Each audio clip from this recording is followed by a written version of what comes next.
Kalbado na si Mayon ngayon mga kalakbay, oh.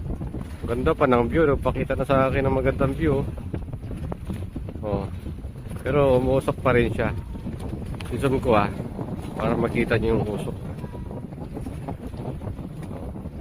Nausok pa rin, di ba? Oh. Oh. Pero mild na lang yung usok na yan. So balik natin, unzoom na natin, para makita nyo magandang view dyan, ayan.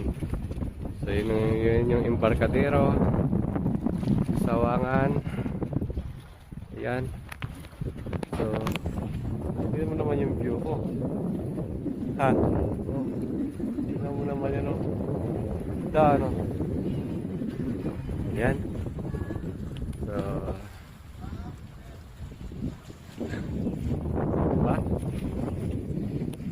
So namimingwit tayo dito ngayon. Sana makahuli tayo ng pating. Ganito.